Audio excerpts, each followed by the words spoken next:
nombreux à l'écoute de la meilleure des fréquences ici dans le Béquet. Nous sommes avec M. Paul Nosso, l'être suprême aujourd'hui, qui nous entretient sur des thèmes, des notions assez importantes, assez intéressantes. Voilà, il faut vraiment ouvrir, je vais dire, j'ai envie de dire ouvrir l'esprit, ou bien être vraiment lié entre les lignes pour pouvoir mieux comprendre et puis s'approprier un peu ce qu'il dit. Mais voilà, beaucoup de choses intéressantes à mes auditeurs et vous voulez savoir la suite, c'est sur la radio Cœur de Bois qui reste branché. Voilà, on va faire un petit récap pour les personnes qui nous prennent en marche. Okay. Voilà, avec... Oui. Qu'est-ce qu'on peut dire pour résumer un peu cette première partie d'échange? Pour cette première partie d'échange, il faudrait que les auditeurs sachent une seule chose. C'est le bien-être de l'homme. C'est-à-dire qu'établir l'être suprême va établir le bien-être de l'homme. Permettre à l'homme de quitter l'état d'homme pour l'état humain. C'est l'état humain que l'homme reste. Voilà pourquoi cette fin du monde va favoriser beaucoup de choses, va détruire aussi beaucoup de choses, va faire disparaître tout ce que l'homme a emmagasiné, tout ce que l'homme a mis en place, tout ce que l'homme a mis en place aujourd'hui. Lorsque nous faisons le bilan, aucun homme n'est heureux sur la terre. Aucun homme. Il n'y a pas un homme qui va se lever pour dire qu'il est heureux. Tu vas avoir des milliards, mais tu n'es pas heureux. Tu vas avoir tout ce que tu veux, mais tu n'es pas heureux. Tu auras toujours manque. Tu auras toujours des besoins. C'est parce que l'homme est vide. C'est parce que l'homme est habité. Et cette habitation empêche l'homme de se réaliser. Mais l'homme ne peut pas se lever pour se réaliser. Tu es occupé. L'homme dans son état est occupé. Et l'homme ne sait pas qu'est-ce qu'il occupe. C'est toute une barrique sans fond. Tout l'eau que tu vas mettre dedans, ça ne va jamais remplir la barrique. Voici l'état d'homme. C'est comme ça que l'homme est.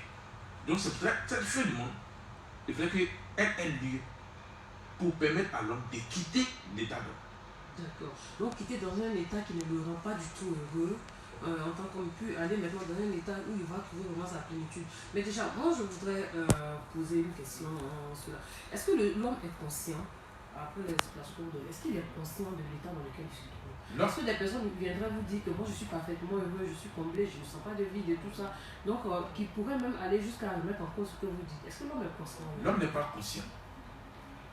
Si nous voulons parler de la réalité, l'homme n'est pas conscient. Parce que l'homme même ne sait même pas qui il est. Parce que pour être conscient, il faudrait que tu saches qui tu es. Il faudrait que tu arrives à analyser les choses. C'est parce que l'homme n'est pas conscient que l'homme pense qu'il aura quelque chose qui va venir quelque part pour le servir. Il n'y a rien qui va venir quelque part. Ce que tu penses ou ce que tu crois, c'est cette chose-là qui te rend malheureux. Ce que tu crains, c'est cette chose-là qui t'arrive. Parce que tu es habité. L'homme lui-même il est habité d'abord. Il y a une habitation qui est en homme. Voilà pourquoi l'homme est gêné. L'homme a besoin de se coiffer. L'homme a besoin de des choses qui doivent apparaître. Parce qu'il y a un besoin, il y a un manque. Il y a un vide en fait. Un vide. Qui veut combler mais ne peut pas combler. Ce ne sont pas tous ces milliards qui peuvent combler. Vous ne verrez jamais quelqu'un, même Bill Gates, cherche toujours de l'argent. Mais Bill Gates devait dire que bon, j'ai eu l'argent, ça me suffit. Mais si moi je vous dis aujourd'hui que Bill Gates est dans les coups fourrés de la destruction de l'homme. Voyez?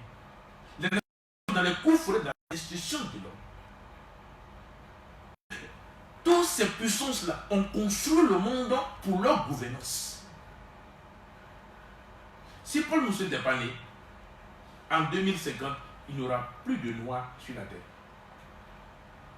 Oui, il n'y aura plus de noirs sur la terre. En 2050. 2050. Dans 30 ans. Oui.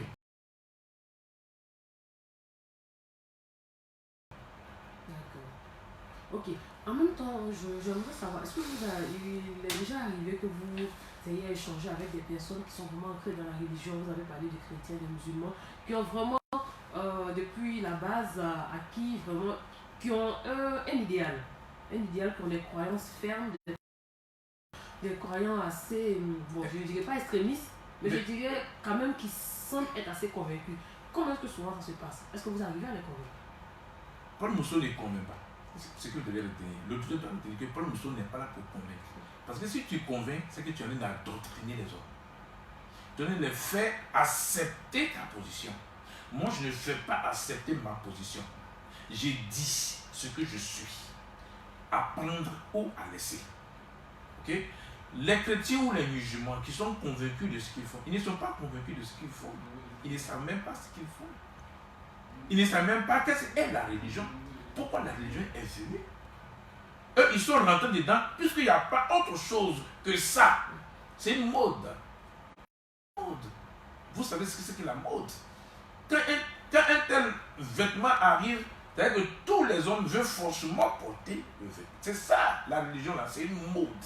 Parce que si tu ne le fais pas, les gens vont détasser de autre chose. Ils disent non, non, toi, tu n'es pas avec nous. Vous voyez? Donc, moi, Paul Mousseau, je ne convainc pas. Parce que je sais ce qui va arriver. Ces religieux, ils vont tous fuir. Ces religieux vont abandonner la religion. Ces religieux vont se poser beaucoup de questions. Qui on a adoré? Qui on a mis notre foi? Moi, Paul Mousseau, je sais que si un aveugle vous dit que je vous lance une pierre, moi, Paul Mousseau, je sais ce que je fais. Moi, Paul Mousseau, je suis convaincu de ce que je fais. C'est pour cette raison que je ne convainc pas. Parce qu'aujourd'hui, je suis en train de faire le tour. Je vais aller au nord, je vais aller à l'ouest, je vais revenir. Je vais établir visiblement le serpent, qui est Dieu. Et ce serpent-là va s'exprimer. Ce serpent-là va s'exprimer. Tous ceux qui ont adoré, que tu sois Baoulé, que tu sois Annie, que tu sois Gourou, ce que vous avez adoré va sortir. Ce que vos ancêtres ont adoré là, ça va sortir pour s'exprimer. C'est ça. Je ne suis pas en train de convaincre quelqu'un. Non. Mais est-ce que c'est pas un peu, permettez-moi, je sais que beaucoup d'auditeurs se posent la question, c'est pas un peu contradictoire quand on sait que vous dites que vous voulez détruire le mal, vous voulez amener l'homme qui à la base a un vide mais qui ne s'en rend pas compte, qui ne le sait pas, à pouvoir combler ce vide-là, trouver sa plénitude et tout ça. Et en même temps, si vous ne le convainquez pas, comment est-ce qu'il peut décider de quitter un état, voilà, cet état de vide-là, il peut pouvoir prendre comment on appelle non, je vous réponds. Non, je vous réponds. Vous comprenez la question? Je sais de quoi vous parlez. On ne peut pas convaincre quelqu'un. Si tu convaincs quelqu'un, c'est d'enlever ce qu'il a pour remplacer à une chose. C'est ça. Tu le convaincs pour qu'il abandonne ce qu'il fait, pour pouvoir prendre autre chose. Ce que vous estimez mal pour lui, pour qu'il laisse tomber, qu'il embrasse maintenant, c'est qui est mais ce qu'il va embrasser là, c'est encore un fardeau pour lui. Pour amener l'homme à combler ce vide, il faut d'abord détruire ce qu'il a. Il ne faut pas l'enlever. Parce qu'un jour, il va le prendre. Quand les Européens sont venus en Afrique pour vous donner la Bible et puis le Coran, vos fétiches là, vos fétiches sont partis avec. Et c'est vos fétiches là qui a permis aux Européens de fabriquer tous les millions que nous avons. Mais vous, qui avez ça, est-ce que vous savez utiliser? C'est pour ça qu'il ne faut pas donner. Moi, comme ça, je ne donne pas encore d'autres fardeaux à l'homme. Je vais détruire ce qui est en l'homme, faire ressortir ce qui est en l'homme. L'homme va voir et l'homme va regarder s'il est à sa ressemblance ou s'il est à son image d'abord. Et c'est en ce moment-là que Paul Mousseau maintenant rentre en action pour permettre à l'homme d'être humain. Lorsque tu vas être humain, ce n'est pas que, écoutez bien, Paul Mousseau va vous apprendre comment il faut vivre. Dès que tu es humain, tu sais tout. Tu as le savoir de tout. Tu n'as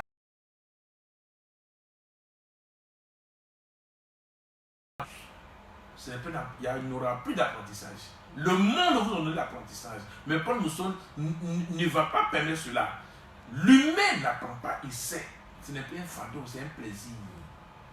Lorsque tu apprends à faire quelque chose, c'est un fardeau que tu as. Ce n'est pas un plaisir. Mais lorsque la chose vient de toi-même, c'est un plaisir. Donc on ne peut pas convaincre quelqu'un pour lui arracher ce qu'il a, pour lui donner autre chose. Non, je détruis ce que tu as. Je t'arrache, je te détruis. Et puis toi-même, tu deviens ce que tu es. C'est tout. D'accord. Ok. Pour ajouter, si en vous, je fais sortir le serpent qui est en vous, que vous le voyez, Est-ce que vous allez encore le répondre? Non, clairement. Il faut faire sortir le serpent qui est en l'homme. Parce que tous les hommes de la terre sont habités par le serpent. Quand vous allez à l'église, c'est le serpent que vous partez adorer. Lorsque vous partez à la mosquée, c'est le serpent que vous adorez. Lorsque vous partez chez un féticheur, c'est le serpent que vous adorez. C'est le serpent qui est au début et à la fin de toutes choses dans le monde. D'accord. Donc déjà, détruire déjà ces points qui est en chaque homme, pouvoir lui permettre de pouvoir... Bon, moi je suis vraiment intéressée par la partie là, beaucoup parce que je me dis que, bon, c'est vrai qu'on ne maîtrise pas tous les détails, on ne maîtrise pas, mais tout à l'heure vous avez parlé d'un certain processus. Un processus, vous avez aussi parlé d'étapes, de certaines villes que vous avez, on dit, là vous êtes à Boaké, il y a des villes que d'autres que vous allez encore faire. Oui. Est-ce que quelles sont les villes? On peut déjà savoir les villes que vous avez déjà. Je dois aller jusqu'à Krogo, à Bonyali. De là-bas, je sors pour aller et de la Guinée. D'accord. Et généralement, comment ça se passe quand vous êtes dans une ville? Mais je passe à la radio. Oui, on dirait. Comme je le fais, en dehors de la radio, je ne parle pas. Je parle à personne. Vous ne parlez à personne? Non. Mais si des personnes souvent essaient de rentrer en contact avec vous, échanger avec vous, est-ce que... Non, on peut échanger. On peut échanger librement, c'est tout. Librement. D'accord. Maintenant, on a parlé de la sortie de Dieu visible en Côte d'Ivoire à la place de la République. Oui. Oui, ça c'est un événement. C'est un événement. C'est un grand événement pour la libération de l'homme. Et cela va se faire. Cela va se faire réellement. À la suite de toutes les étapes que vous allez faire. Oui, cela va se faire réellement. Tous les serpents qui sont dans les 4 coins cardinaux de la Côte d'Ivoire. C'est-à-dire qu'on va prendre le nord, on va prendre l'ouest, on va prendre l'est, on va prendre le sud. Parce qu'il y a, on va dire quoi, il y a des...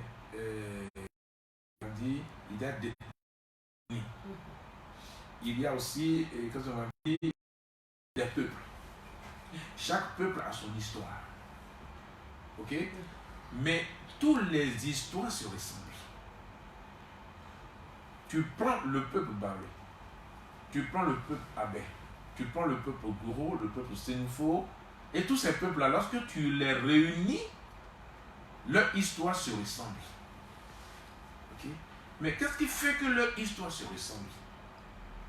C'est qu'ils ont quelque chose de commun. Et cette chose de commun, communément, les parents appellent le génie. Vous voyez, les parents appellent le génie. Et chaque communauté ou bien chaque ethnie a un nom qui donne, soit à Séoussou,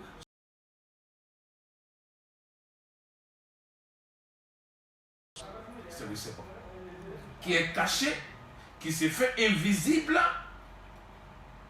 et que les gens adorent. Les gens lui donnent des sacrifices. Et c'est cette chose-là qui est commune à toutes les ethnies, qui est commun à toutes les nations. On va même dire les nations. Ce qui se passe en Côte d'Ivoire, ça se passe au Burkina. Ce qui se passe au Burkina, ça se passe au Mali. Ce qui se passe au Mali, ça se passe aussi dans les autres pays. Donc cela va se passer en Côte d'Ivoire d'abord. Le serpent va sortir en Côte d'Ivoire. Je fais tout ce tour-là pour pouvoir localiser la chose, pour que toutes ces choses-là convergent à la part de la République. Et ça va être la délivrance totale de tous les hommes de la terre. Ça va permettre la guérison totale de tous les hommes qui sont en Côte d'Ivoire. Les hommes vont sortir des hôpitaux. Les vieillards vont sortir des maisons. Les aveugles vont sortir de la rue. Les boiteux vont sortir. Il n'aura plus d'infimité. Pourquoi? Ceux que l'homme ne sait pas, ils ont la connaissance, ils ont la science, mais ils ne savent pas qui donne la science. La science, c'est sous l'eau. La technologie que nous avons aujourd'hui, c'est sous l'eau. Communément, vous parlez de Mami Wata. Je ne sais pas si vous n'avez pas de ça. La sirène des eaux. Communément, vous dites la sirène des eaux. C'est la sirène des eaux qui est le serpent. C'est la sirène des eaux qui est Dieu. C'est la sirène de Dieu qui est mari de nuit, qui est femme de nuit. Il n'y a pas autre chose. Voilà pourquoi toutes les nations autour Mais malheureusement pour eux, moi, Paul Mousseau, je tiens captive cette sirène des eaux là. Le serpent. C'est un serpent parleur. Il a le langage.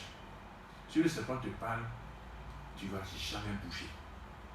Je suis la seule personne, en tant qu'être humain, l'être suprême, qui a pu faire ce travail-là. Et donc, à la suite de toutes ces étapes, de toutes ces villes que vous avez sillonnées, il va arriver une activité, la sortie du Dieu visible, en Côte d'Ivoire, la place de la République. La place de la République, pour les personnes qui ne savent pas, est-ce qu'on peut la situer? La place de la République est située entre le palais de la présidence et la gare sud. Est-ce qu'il y a une date qui a été déterminée? Non, il n'y a pas de date. C'est 2020.